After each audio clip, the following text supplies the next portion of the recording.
지난주부터 우리가 크리스찬의 그 정체성에 대해서 살펴보고 있습니다. 왜 이 문제가 중요하냐면은 세상 사람들이 자꾸 교회에 대해서, 성도들에 대해서, 목회자에 대해서 의심을 하고 있고 의문을 제기하기 때문입니다. 교회가 왜 있어야 되냐? 목회자가 무엇하는 사람들이냐? 크리스찬이 누구냐? 같이 살아가는데 겉은 똑같은데 도대체 무슨 차이가 있느냐는 것인데 모르겠다는 거예요. 뭔가 다른 것이 있어야 되는데 다른 게 뭐가 있느냐 모르겠다는 겁니다. 그것은 왜 모르냐니까 교회와 크리스찬들이 왜 우리가 이 세상 속에 있어야 되는가 하는 데 대한 정체성이 불분명하기 때문입니다. 오늘 이게 정확하게 나와요. 너희는 세상의 소금이요 너희는 세상의 빛이다. 이거 딱 두 개만 기억을 하고 있으면 되는 겁니다. 너희니까 목사만이 아닙니다. 신앙 좋은 사람만이 아니에요. 이거 다른 식으로 이야기하면 너희만이에요. 너희만. 정치가도 아니고 개혁자도 아니고 군인도 아니고 예수 믿는 그야말로 외모적으로는 초라하게 보이는 너희들이야말로 유일한 세상의 소망이다. 그 얘기를 하고 있는 것이죠. 여러분들이 얼마나 존귀한 사람들인가. 우리 성도님들, 우리 모두의 어깨 위에 세상의 미래가 걸려있다 말씀하고 있는 것입니다. 인사하겠습니다.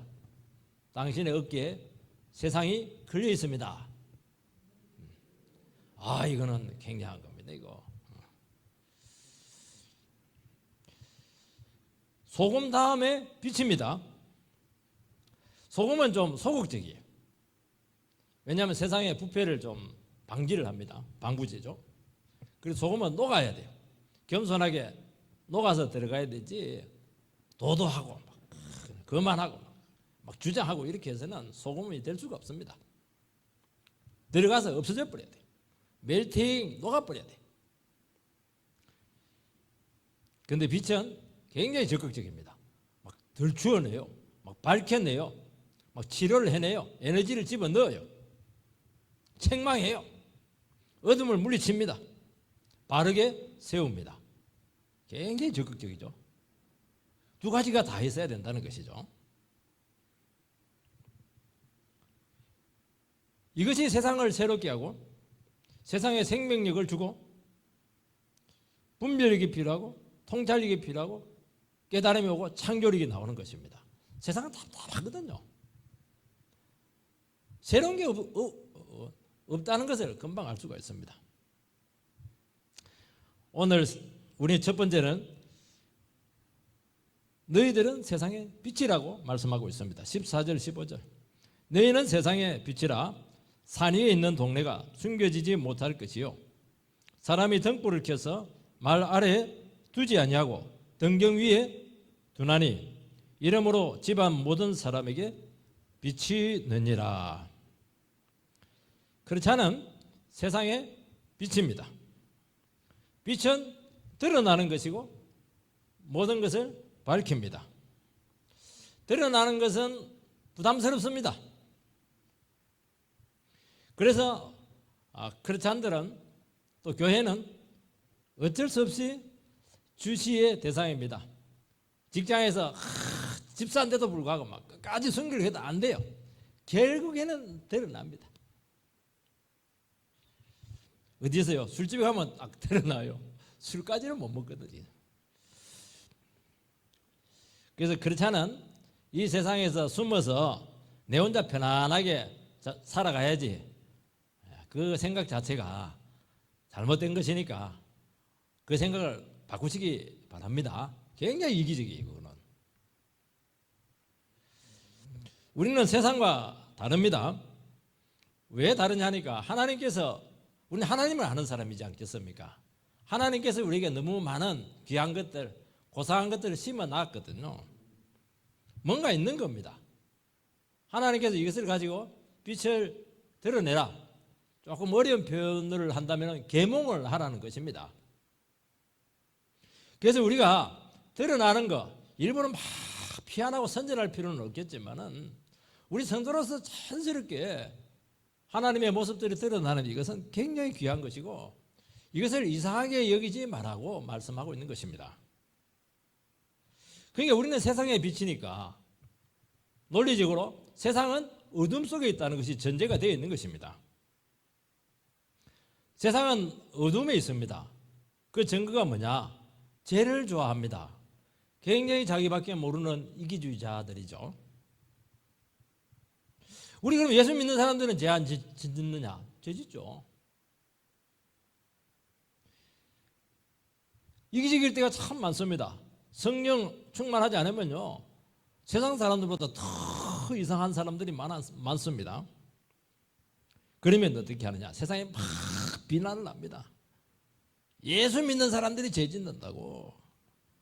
그런 이야기를 들을 때 기분 나쁘죠. 자기들은 죄를 먹고 마시는데 죄에 그냥 범벅이 되어 있는데 한두 번 죄를 짓는데 그거 가지고 막 꼬집고 이렇게 하니까 억울한 거예요. 억울할 거 하나도 없어요. 왜냐하면 우리는 원래 빛이기 때문입니다. 여러분 환한데 점 하나 딱 붙어 있으면 굉장히 도드라지게 보이는 겁니다. 그런데 뭐 컴컴한데 이거 아무리 뭐 검정색을 칠해도 안 표시가 안 나요. 세상은 뭐 원래 검으니까 아무리 이게 뭐 검정색 펴발라도 안 되는 거예요 이게. 우리는 막 점 하나 있으면 막 그냥 막 안 빼고는 안 되는 겁니다 그거. 세상은 죄를 먹고 마시면서 사는데도 불구하고 목사가 죄 지으면 막 신문에 대문짝만하게 탁 납니다. 목사가 죄 지었다 이러면서 장로님이 이런 짓을 할 수가 있느냐 이러면서 막 떠듭니다. 이번에 그 중앙대책본부의 발표가 나왔는데 진작 이런 발표를 해야 되거든요. 오래 먹다가 이제 1년 지나고 나서 이제 코로나 발표를 한 겁니다. 무슨 발표를 했냐? 그해 말 코로나 발생률은 7% 8%다. 근데 일반 사람들에게 설문조사를 했습니다. 코로나 발병이 어디서 많이 되었는가? 44%예요. 그게 공식적인 그 통계는 7% 8%인데 사람들은 지금 인식이 그에서 거의 반이 나왔다는 거예요. 이렇게 오해를 하고 있는 것입니다. 언론이 책임이 많죠. 당국에도 책임이 많은 거예요 이게. 왜 그러냐면 그걸 이상하게 생각하지 말라는 거예요. 너희들은 세상에 빛이니까. 자기들은 많이 생기도 상관없어요. 뭐 교도소에 생기도 상관없어요. 교회에서 생기면 큰일 나는 거예요 이거는. 얼마나 교회에서 착한지는 구제 뭐 이런 거 많이 합니까? 선행들. 이거는 뭐 칭찬은커녕 일부러 모른 체하고 둘이 뭐 시기합니다. 왜냐하면 구제는 구제만이 아니거든요. 그걸 통해서 신적인 사랑이 나타난 것이고 신적인 성품이 나타난 것이고 주님께 영광이 되기 때문에 세상은 빛된 이 일들을 싫어하는 겁니다. 주님께서는 세상의 빛으로 오셨습니다. 그런데 그 빛을 우리 크리스찬들이 받았습니다. 그리고 우리가 빛으로 만들어졌습니다. 우리가 빛의 전달자가 되었습니다. 어떻게 해요? 우리가 예수를 믿는 순간, 주님과의 신비로운 연합으로 들어가는 순간 우리에게 빛이 찾아왔습니다. 내 안에서 만들어진 게 아니에요. 세상에 있는 빛이 우리에게 나온 게 아닙니다. 우리에게는 주님의 본성이 들어왔고 우리의 신분이 바뀌었습니다. 여러분 우리가 말씀을 듣고 복음을 받았다고 하는 것은 빛이 들어온 것이에요. 하나님의 생명이 주입이 된 것입니다.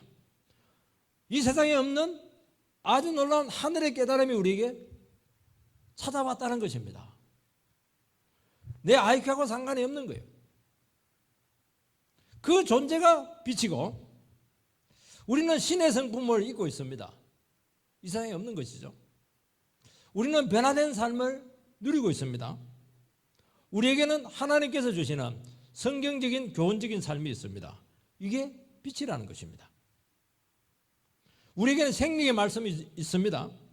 말씀의 빛이 우리를 비추어서 세상을 비추어서 막 죄를 깨닫게 하고 사람들에게 회개하게 하고 결국에는 예수를 믿어서 의롭게 되게 하는 것입니다. 우리에겐 하늘의 기쁨이 있어요. 이 세상에 없는 평안이 있습니다. 세상 영광 아니에요. 하나님의 영광을 우리는 알고 있습니다. 이것이 세상에 드러난 빛이라고 말씀하고 있는 것입니다. 산 위에 있는 동네가 숨겨지지 못할 것이요 사람이 등불을 켜서 말 아래에 두지 아니하고 등경 위에 둔다. 산 위에 동네가 있으면은 모든 사회와 세상이 다 보고 있습니다. 우리 능평교회는 산 위에 있어요. 다 보고 있어요. 안 보는 것 같죠? 다 보고 있어요. 제가 전도하러 나가면 다 알고 있어요. 당신 담임 목사죠? 다 알고 있어요. 전도하고 있죠? 다 알고 있어요. 옛날에 어려웠죠? 다 알고 있어요. 왜냐니까 사람들이 관심이 많은 거예요. 드러나는 것이고 그 말은 뭐냐니까 어두운 세상을 비춰야 한다는 것입니다. 높은 데 있어야 비춰지지 않겠습니까? 등불을 등경 위에 둔다. 이건 상당히 이제 좁은 범위죠. 가정 아니죠. 개인 아닙니다. 여러분 세상에도 빛이 있습니다. 그런데 이 빛은 진짜 빛이 아닙니다. 가짜 빛입니다. 세상의 빛은 반드시 어두운 그늘이 있습니다. 그래서 하늘에서 온 빛, 주님께로부터 찾아온 빛은 완전한 빛입니다. 어둠이 조금도 없느니라 야고보에서 말씀하고 있는 것이에요. 회전하는 그림자도 없어요. 빛이 비치면 그림자가 생겨야 되지 않겠습니까? 근데 하나님의 빛은 그림자가 없어요. 그거는 뭐냐니까 완벽하다는 거예요. 완전하다는 겁니다. 정말 완전한 의로움을 우리는 알고 있고 완전한 거룩함을 알고 있고 완전한 깨달음이 있는 것이죠. 여러분 성경 말씀은 완전한 것입니다. 하나라도 오류가 있으면 믿지 마시기 바랍니다. 그건 성경이 아니에요. 우리의 죄 용서가 99%만 됐다. 그러면 그거는 죄 용서 받은 거 아니에요. 그렇잖아요. 완벽한 죄 용서 100% 죄 용서 받은 거예요.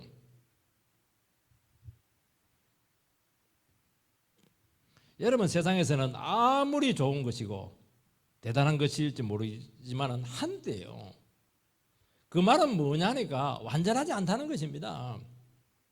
어떤 종교나 철학이나 문학이나 사상도 완전하지 않습니다. 반드시 어두운 그늘이 있고 타락하고 변질이 와요. 한때의 유행으로 끝나는 것입니다. 성경은 어제나 오늘이나 동일하시고 완전한 빛 가운데서 이 세상을 지금도 비춰주고 있다고 말씀하고 있습니다. 제가 저도 어떻게 살아야 될 것인가 고민을 참 많이 했는데 대학교 때 사실은 제가 예수를 믿었죠.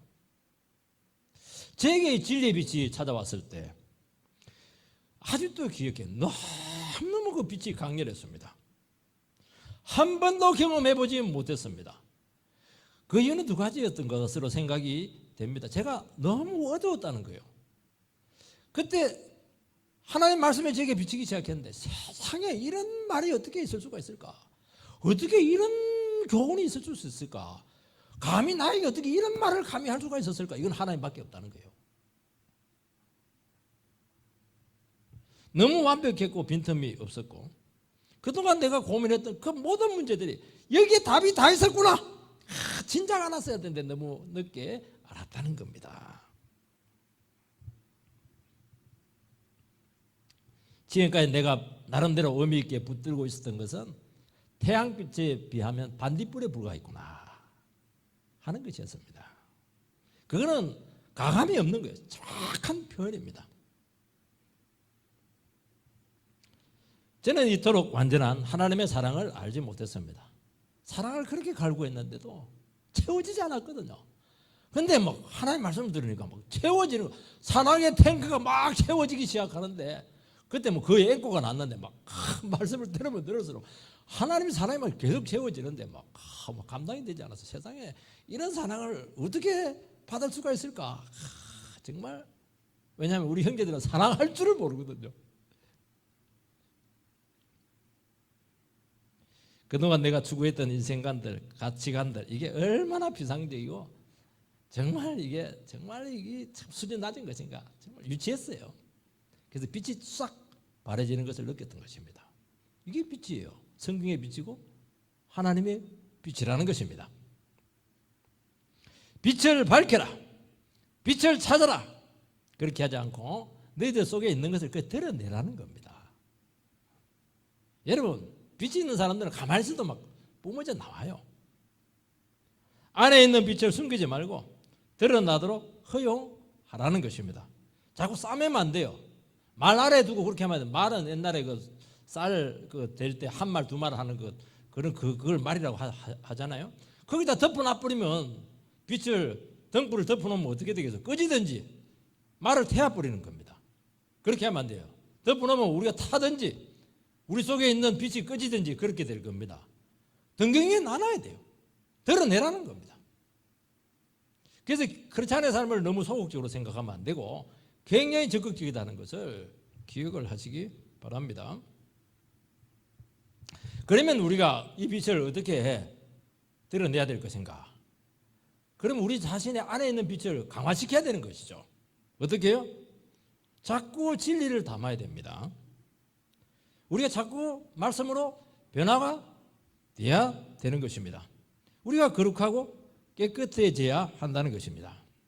은혜를 늘 경험하고 하늘의 능력을 힘입으시기 바랍니다. 뭐 어떤 빛된 운동을 하는 게 아니에요. 내가 자꾸 빛으로 채워지는 것입니다. 그러면 자연스럽게 빛은 뿜어져 나오게 된다고 말씀하고 있는 것입니다. 세상이 알아주지 않아도 우리는 하나님의 말씀만 의지해서 살아가는 것이죠. 그러면 그 빛은 자연스럽게 드러날 수밖에 없어요. 사람들이 다 압니다. 너희들이 어두운 데서 했을지라도 지붕 위에서 다 선포될 것이라고 말씀하고 있는 것입니다. 어쩔 수 없이 빛을 비추어야 한다는 것이죠. 너희 안에 세상을 밝히는 특별한 어떤 무엇이 있다고 말씀하고 있는 것입니다. 여러분 그동안 이 세상은 빛을 밝히기 위해서 많은 것을 했습니다. 철학자들이 그거 하지 않았겠습니까? 사상가들이 그것을 했고 정치가들이 그것을 했고 오늘 현대인들은 심리학을 통해서 사람들의 마음을 밝히기 위해서 엄청 노력을 했습니다. 결과는 100% 실패였습니다. 오직 너희들만이 세상의 빛이라고 말씀하고 있습니다. 우리만이 진실한 빛된 역할을 감당할 수 있다고 주님께서는 말씀하고 있습니다. 우리는 이 세상에 대해서 교훈을 줄 수가 있고 길을 가르쳐 줄 수가 있고 인생의 답을 주고 죄를 퇴치하고 진실을 회복을 할 수가 있습니다. 그것이 뭐냐? 너희가 세상의 빛이다. 그 의미 속에 들어있는 뜻인 줄 믿습니다. 두 번째는 그러면 도대체 빛의 구체적인 의미가 무엇인가? 딱 두 가지입니다. 첫 번째는 빛은 어둠을 물러가게 합니다. 빛이 비치면 즉각 어둠은 사라집니다. 빛하고 어둠은 공존이 안 돼요. 특징입니다. 이거. 빛은 생명과 죽음을 분리합니다. 빛이 없으면 세상은 죄악과 탐욕으로 범벅이 됩니다. 빛이 딱 비치면 분리가 일어납니다. 잘잘못이 수면 위로 막 이렇게 드러납니다. 우리의 삶이 막 뒤범벅이 되어 있습니다. 그러면 어떻게 되느냐? 하나님의 말씀을 듣고 하나님의 말씀의 빛 가운데 우리의 삶을 점검을 하면 돼요. 왜냐하면 어둠이라고 하는 것은 숨어있기 때문에 잘 드러나지 않아요. 반드시 빛이 비쳐야 드러나는 것입니다. 하나님의 말씀의 빛이 이 능평교에 비치지 않으면 이 교회는 완전히 죄 범벅이 될 수밖에 없어요. 왜냐하면 죄는 자꾸 어두운 데로 가거든요. 자꾸 숨습니다. 이제 하나님의 말씀에 빛이 비치면 악한 동기들이 막 드러나기 시작하고 잘못된 관계가 막 보이기 시작하고 왜곡된 생각들, 가치관들이 막 드러나기 시작하는 것입니다. 내가 한 그 어려운 행동 속에 미처 깨닫지 못한 아주 치명적인 어두운 부분이 있었다는 것을 깨닫는 것입니다. 그러니까 얼마나 빛의 역할이 중요한지 우리는 기억해야 될 줄 믿습니다. 여러분, 죄는 빛을 싫어합니다. 여러분, 술집은 지하들 그리고 뭐 불을 자꾸 끄라고 그래요. 왜냐하면 죄라고 하는 것은 어둠을 숙주로 해서 이렇게 생성이 되는 것이죠. 어둠이 죄의 본성과 욕망을 자꾸 가려주기 때문인 것입니다. 빛이 비치면 부끄러워. 자꾸 추한 모습이 드러납니다. 그런데 빛은 놀라운 것은 뭐냐? 빛이 비치면 추한 모습이 드러나게 되는데 드러나면 치료된다는 것입니다. 이게 위대한 것이죠. 이런 하나님의 말씀을 듣고 고백을 하세요. 그러면 바로 용서가 됩니다. 가정에 여러 가지 추한 모습들 많잖아요. 이야기하세요. 그러면 즉각 회복됩니다. 왜냐하면 빛 가운데로 나왔기 때문입니다. 다른 데 친정엄마한테 가서 얘기하면 안 돼요. 하나님 앞에서 이야기하는 거예요. 이게 고백하세요. 들추어내세요. 부끄럽지. 물론 부끄러우니까 이제 자꾸 숨기려고 하는데 숨기지 마세요. 교회 와가지고 숨기면 어떻게 하려고 그렇게 합니까? 교회는 영혼의 치료한 곳인데 교회 와가지고 치료받지 못하면은 이 세상에서 치료받을 것도 없습니다.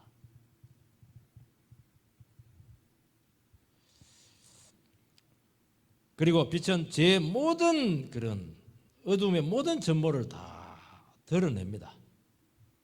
죄의 결과는 사망이고 진리로 나와야 생명이다 하는 것을 깨닫게 되고 그러면서 진리로 사람들을 초청합니다. 세상이 죄와 탐욕으로 어두워집니다. 그래서 크리스찬들이 살아갈 때 사람들이 부끄러워해요. 예수 믿는 저 사람 때문에 죄질 맛이 없다고. 이상하게 그냥 양심이 막 불편해진다고 그렇게 하는 것입니다. 사람들은 인생의 문제를 너무 쉽게 생각합니다. 삶을 가볍게 대합니다. 다 그래요. 돈 벌고 병 안 들고 우한 없이 편안하게 살면 최고다. 죽을 때 특히 그냥 잘 죽으면 좋겠다. 그게 이제 사람들이 생각하는 인생관입니다. 크리스찬은 삶이 얼마나 진지하고 깊이가 있는지 모릅니다. 왜냐니까 크리스찬은 삶의 전모를 알거든. 죄의 문제를 알고 있고 인생의 근본 문제를 알고 있고 그것을 고민하면서 살아갑니다. 그리고 더 중요한 것은 그 여러 가지 인생의 문제들이 있고 죄의 문제들이 있는데 이것은 내 힘으로 스스로의 힘으로 절대로 해결할 수 없다는 것도 알고 있습니다. 하나님만이 해결해 줄 수 있기 때문에 그분을 계속 바라볼 수밖에 없는 것이죠. 세상이 뭐 진단을 해요. 가정 문제는 이렇습니다. 지금 사회 문제는 이런 문제가 있고 이렇게 해결할 수 있는데 전부 다 가짜입니다. 그건 너무 비상적이에요. 그래서 우리는 절대로 쉽게 동의하지 않습니다. 그러니까 결코 쉬운 존재가 아니라는 것이죠. 왜냐하면 우리는 참빛을 알고 있거든요. 인생의 근본적인 참된 문제를 알고 있고 그 문제를 해결할 수 있는 것은 오직 성령밖에 없다는 것을 알고 있기 때문에 부르짖어 기도하는 것이죠. 여러분, 빛은 삶의 참과 거짓, 성과 악에 대한 기준 역할을 합니다. 세상은 지금 성과 악, 참과 거짓에 대해서 불분명해요. 자기 나름대로 기준을 정해가지고 이것이 옳은 것이야 하면서 막 살아갑니다. 그 자기한테 옳은 것이지 그게 어떻게 뭐 하나님 앞에 옳은 것이라고 할 수가 있겠습니까?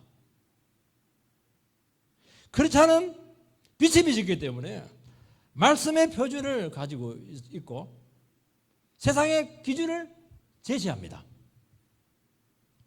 나름대로 살아가는 그 인생관, 스스로 의미를 부여하면서 인생은 이런 거야 하면서 살아가는 이런 것들이 하나님 앞에서 바르지 않는데도 불구하고 사람들은 그것을 인정하려고 하지 않습니다. 왜냐하니까 지금까지 그렇게 살아왔거든요.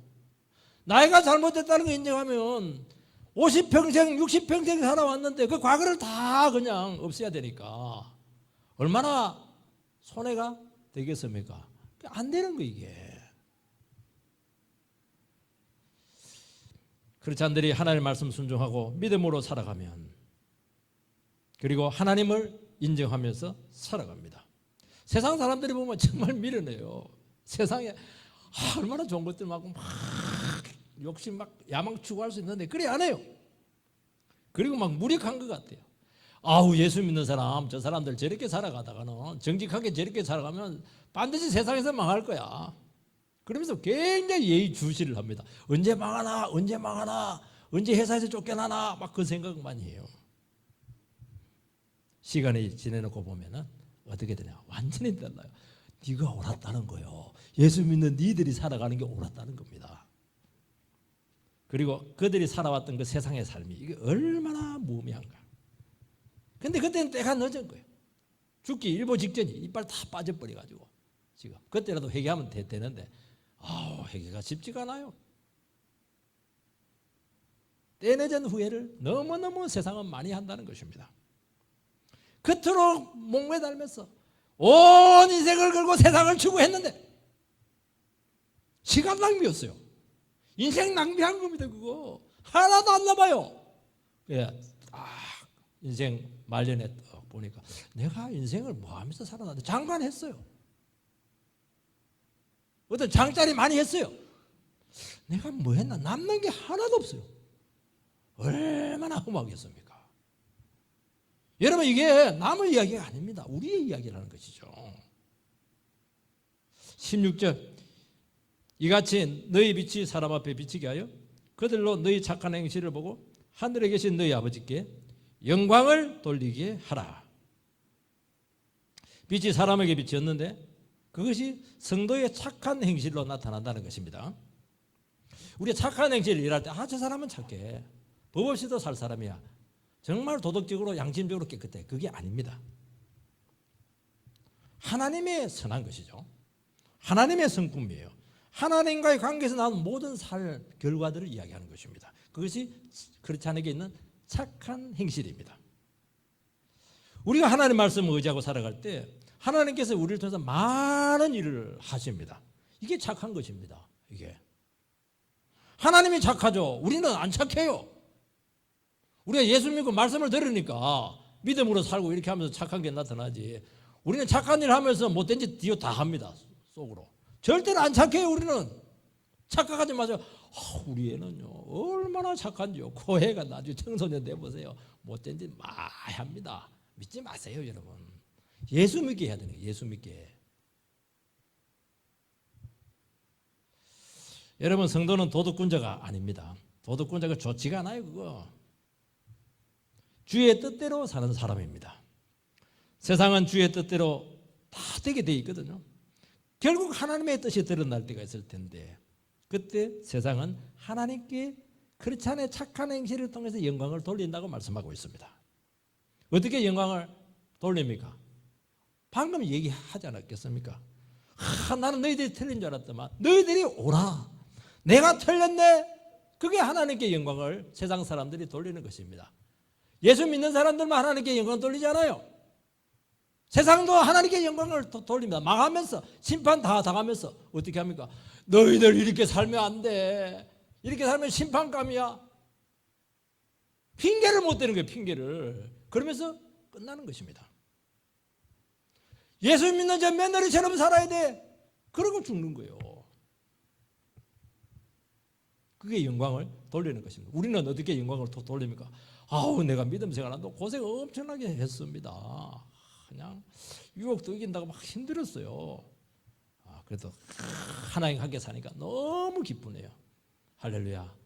내 인생 전체를 아버지께 바칩니다. 할렐루야. 우리는 하나님을 찾아가면서 영광을 돌리는 것입니다. 두 번째는 무슨 의미가 있냐니까 세상 역사의 방향과 의미를 제공합니다.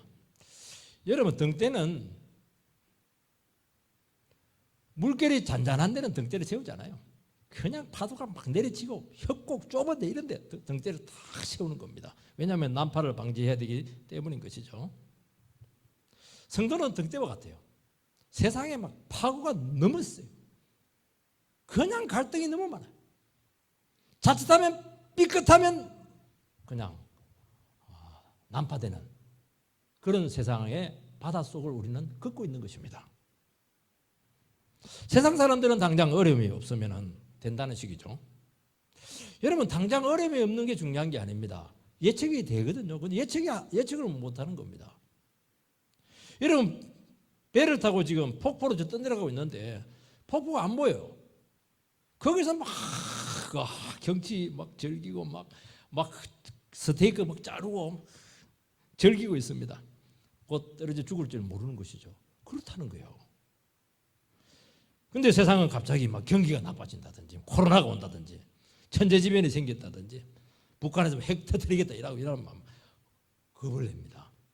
왜냐하면 갑자기 미래가 예측이 안 되고 불안해지기 때문인 것입니다. 그렇지 않은 세상에 일어나는 그 모든 일의 의미를 알고 있는 사람이고 해석을 해줄 수가 있습니다. 수많은 사건들이 우리에게 일어나게 되는데 굉장히 두려워해요. 왜 두려워하냐니까 불안하기 때문이에요. 이게 뭔지 모르거든요. 그런데 그렇지 않은 그에 대한 의미를 알고 있습니다. 어떻게 해요? 이 모든 것들은 하나님의 손안에서 이루어지고 있고 지금 그냥 점처럼 뜨문뜨문 일어나는 이 모든 사건들이 그냥 한 개 개별적인 사건이 아니고 연결되어 있다는 것이죠. 그 연결고리가 뭐냐? 하나님의 섭리라는 것입니다. 그런 영적인 시각을 딱 가지고 보면 다 보여요. 그리고 세상 사람들에게 논리적인 설명을 해줄 수가 있는 것입니다. 그게 뭐냐니까 빛의 역할이에요. 여러분, 전쟁은 국가 간의 갈등역학 관계로 사람들이 오는 것으로 되게 합니다. 서로 이권이 막 충돌하면 전쟁이 난다는 것이죠. 이게 이제 세상 사람들이 밝혀낸 전쟁의 원리입니다. 성경은 그렇게 보지 않아요. 그 비상적이에요. 성경은 왜 전쟁이 오느냐? 인간의 재해 수치가 자연 센스가 있는데 그 범위를 넘어서면 전쟁이 온다는 것입니다. 그래서 인간의 탐욕이 극대화될 때 터지는 것입니다. 여러분, 전쟁이 일어나려고 하면 예수 안 믿는 세계에서 많이 일어나야 되는 것이 정상이거든요. 그런데 전 세계에서 가장 치열한 1차, 2차 대전은 예수를 제일 잘 믿는 유럽에서 일어났다는 것입니다. 신기하잖아요. 진리의 빛을 꺼버리고 막 제국주의가 돼가지고 다른 나라 막 침략하고 약탈하고 경제적인 이권을 막 추구하다가 자기들끼리 붙은 게 1차 대전이고 2차 대전이에요. 여러분, 우리나라가 전쟁을 방지하려고 하면은 군비도 하고 막 경제력도 강화시키고 그렇게 지금 하고 있습니다. 그거 해야 돼요. 그러나 훨씬 더 근본적인 것은 뭐냐? 이 나라 백성들이 욕심을 내려놓고 죄짓지 않게 하는 것입니다. 제 수비가 높아지면 아무 소용, 아무리 군비해도 중국 못 이겨요, 여러분. 북한에 한 번씩 위협하고 주위 나라들이 막 가만 안 두겠다 설치고 이렇게 할 때 사람들은 이 전쟁의 위협에 놓이게 되면서 두려워 떠는 것입니다. 그러면 어떻게 해야 되느냐? 막 그래서 복음을 더 전해야 돼요. 선교사고 막 해야 돼요. 막 전도 막 해야 돼요. 그러면 하나님께서 아니 전도하는데 선교하는데 세상에 등불을 밝히고 있는데 불을 끄면 어떻게 돼요? 저는 우리 집안에서 3대 죄가 있습니다. 3대 죄가 뭐냐? 제일 첫 번째 죄가 연탄불 꺼뜨리는 죄고, 두 번째 죄가 참기름병 깬 게 이제 두 번째 죄고, 세 번째 죄가 이제 뭡니까? 굴단지를 깬 것이죠. 여러분, 하나님께서 이 나라를 지켜주셔야 된다는 것을 우리는 깨달아야 된다는 것을 말씀하고 있는 것입니다. 오늘 우리 코로나 전염병으로 교회가 많이 지금 공격을 받고 있습니다. 이것은 하나님 백성의 신앙에 대한 경종이죠. 이것을 통해서 우리는 얼마든지 예배의 축복을 빼앗길 수가 있습니다. 우리는 교제의 아름다움을 잃을 수가 있습니다. 그것은 교회가 하나님 말씀을 버리고 세상을 끌어들이고 빛을 꺼버린 결과라는 것을 말씀하고 있는 것이에요. 그동안 우리는 언제라도 예배를 드릴 수가 있었기 때문에 형식적으로 예배를 드렸어요. 예배에 절대로 목숨 걸지 않아요.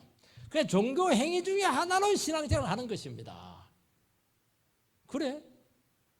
정말 천지를 만드신 하나님 앞에 나와서 예배를 드리고 있는데 네 마음은 지금 어디 가 있냐는 거예요. 그렇게 해서 예배를 드려가지고 어떻게 진리의 빛의 역할을 감당할 수 있겠는가 말씀하고 있는 것이죠. 그러니까 소금의 맛을 잃어버리게 된 것이고 복음의 빛이 꺼지게 된 것이죠. 그래서 저는 이런 코로나 사태를 통해서 우리가 기억해야 될 것이 뭐냐. 다시 예수 믿는 사람들이 정체성을 회복해야 된다. 정체성 회복 운동으로 가야 된다. 그러면 다시 한 번 더 이 나라에 주님께서 부흥을 주실 줄 믿습니다. 그러면 우리가 이 세상에서 어떻게 빛이 되어야 될 것인가 하는 문제죠. 여러분, 우리가 이 세상에 살아가게 될 때 세상이 얼마나 강력한 것인가 그 실상을 여러분들은 아마 경험을 하게 될 것입니다. 세상은 죄의 원리로 돌아가요. 단지 죄라고 하는 것은 개인의 죄의 집합체가 아니에요. 죄가 구조화가 되고 있고 제도화되어 있고 집단화되어 있는 거예요. 죄의 아성이 너무너무 강력합니다. 거기서 우리는 살아가야 돼요. 내 혼자 죄짓지 않고 깨끗하게 살면 되겠지. 불가능합니다. 그리고 우리 안에도 죄성이 있습니다. 세상 따라가고 싶어요. 마귀가 막 충동질합니다. 우리는 어쩔 수 없이 죄와 연루될 수밖에 없어요. 그래서 우리가 세상에서 크리스찬으로 살아가게 되면 갈등이 많아요. 자제를 많이 합니다. 내가 크리스찬으로서 살 수 있는 게 뭐가 있냐는 것이죠. 이때 잘못된 방식으로 나가야 될 가능성이 많습니다. 신앙과 세상을 분리하는 것이죠. 교회에서의 믿음의 모습, 직장에서의 그런 세상의 모습은 완전히 딴판이에요. 기독교라고 하는 것은 내면의 평안을 찾는 것이다. 영적인 것만 자꾸 추구해요. 그러면서 신앙의 긴장이 빠지게 되고 생명력이 사라지게 되는 것입니다. 그러면서 성도의 신앙이 굉장히 모호해지게 되는 것이죠. 안 돼요. 여러분, 신앙은 절대로 삶과 분리되잖아요. 너희는 세상의 빛이라. 세상을 등하지 않는 어떤 진리도 가짜입니다. 또 하나는 뭐냐? 세상을 자꾸 기독교식으로 만들려고 합니다. 기독교 문화, 기독교 제도, 기독교 정치, 국회 예수 믿는 국회의원들 막 집어넣어야 된다. 그것도 하세요. 그렇게 한다고 해서 세상이 기독교가 되는 것이 아닙니다. 그것은 성경적인 옷만 입힌 거예요. 여러분, 예수의 이름으로 선행하고 좋은 사업을 해야 돼요. 그러나 그것이 아니라는 거죠. 왜냐니까 죄가 너무 강하다는 거예요. 근본적인 흠이 있는데 그것이 해결되지 않는 상태에서 기독교적인 문화를 통해서 세속화로 결국 갈 수밖에 없어요. 그래서 크리스찬으로 살아가는 것이 굉장히 긴장스럽고 스트레스가 많습니다. 그러면 크리스찬이 할 수 있는 것은 아무것도 없는 거예요. 여러분, 노력한다고 해서 세상이 바뀔 것 같지가 않습니다. 그렇지만 우리는 주님이 보냈기 때문에 이 세상에서 무책임하게 살아갈 수가 없어요. 긴장했어요. 불협화음을 느끼고 있습니다. 타협은 또 할 수가 없어요. 감당은 안 돼요. 그런 가운데 우리가 살아간다는 것이죠. 그런데 이 긴장과 스트레스와 갈등을 절대로 스스로 해소하지 마시기 바랍니다. 그리고 절대로 자포자기 하지 말고 무관심하게 해서도 안 되는 거예요. 하나님 말씀을 나의 삶, 그 짧은 삶의 현장 속에 끌고 와서 말씀으로 적용하고 기도하고 그 문제를 해결하기 위해서 풀어라는 거예요. 그러면 말씀이 삶을 떨어내고 판단합니다. 안 될 것 같은데 진리가 역사를 해요. 그 현상을 바로잡아요. 내 영역에서부터 어둠이 물러가기 시작해요. 그리고 하나씩 죄를 이기는 것입니다. 불가능할 것 같습니까? 가능해요. 그러면서 세상의 진면목이 막 드러나는 것이죠. 세상의 진면목이 뭡니까? 세상은 다 죄 때문에 심판받을 그런 존재들이죠. 사망이에요. 무음이에요. 인생과 세상의 본질을 보게 되고 왜 예수가 이 세상에 몸을 입고 오셨는가 하는 것을 알게 되고 내가 왜 작은 예수로서 이 세상에서 예수님 투로 살아야 되는가 하는 그 삶의 의미가 소명이 막 살아나는 거예요. 그러니까 세상에 대한 영적인 시각을 갖게 되고 소명이 생기게 되고 십자가만이 해결할 수 있다는 그런 의식이 생기게 된다는 것입니다. 여러분, 성도는 세상에 은혜가 필요하다는 것을 알고 있어요. 세상은 돈과 물질로 지금 그걸 목적이 지금 다 되어 있습니다. 성도는 어떻게 합니까? 아니라는 거예요. 하나님 말씀이라는 겁니다. 그래서 돈의 힘을 빼요. 물질의 힘을 뺍니다. 어떻게 해요? 돈이라고 하는 것은, 물질이라고 하는 것은 내 인생의 욕망 추구의 수단이 아니다. 인생의 목적이 될 수가 없다. 그래서 그것을 은혜의 수단으로 바꿉니다. 어떻게 해요? 그 돈을 가지고 사랑을 베푸는 거예요. 헌금하는 거예요. 선한 도구로 쓰는 거예요. 1,000만 원 벌었으면 200~300만 원 해가지고 풀어버리세요. 그러면 돈이 제 위치로 갑니다. 돈이 막 우상이 되는데 팍 빼버리니까 돈이 하나님 앞에서 제 위치로 가는 거예요. 은혜의 수단으로 탁 바뀌는 거예요. 그러면서 돈이 주도권을 잃게 되고 강력한 은혜를 흐르게 하는 하나님의 놀라운 도구로 바뀌는 것입니다. 그게 크리스찬들이 해야 될 것입니다. 세상 사람들은 출세를 향해서 막 달려가요. 경쟁 구도로 다 되어 있습니다. 성도는 그렇게 하잖아요. 협력해요. 섬겨요. 돕습니다. 약육강식이 사라지고 예수가 가는 그곳은 웃음이 생기면서 하나님이 그곳에 임재를 하세요. 그러면서 그곳이 살만한 곳으로 바뀌는 것입니다. 성도는 미래를 주님께 맡기고 의지하면서 살아갑니다. 주님과 함께 하니까 삶의 여유가 생기는 겁니다. 여러분, 삶의 여유라고 하는 것은 돈이 있다고 해서 생기는 게 아니거든요. 공부 잘한다고 생기는 것이 아니에요. 그 사람들이 더 바빠요. 더 여유가 없어요. 삶의 여유라고 하는 것은 하나님이 내 인생을 붙들고 있다는 철저한 믿음에서 생기는 것입니다. 내가 안 해도 하나님 내 인생 책임진다는 거예요. 그러니까 여유가 생기게 되는 것이고 이웃을 돌아볼 수 있는 마음이 생기는 것입니다. 죽자 살자 살지 않아도 살아갈 수가 있다는 거예요. 그러면서 세상에 대해서 자유로워지게 되는 것입니다. 이것이 세상을 섬기는 힘이고 세상에 대한 긍휼로 나타나게 된다는 것을 안다는 것입니다. 사랑하는 성도 여러분, 우리는 너무나 존귀한 위치에 있습니다. 너희야말로 세상의 소금이다. 너 말이 세상의 빛이다. 너 말이 미래다. 말씀하고 있습니다. 얼마나 엄중한 위치에 있는가 하는 것을 깨달으시기 바라고, 좀 돈 없다고 해서, 좀 내가 좀 상황이 어렵다고 해서 기가 죽어서 그렇게 살아가야 될 이유가 어디에 있겠습니까?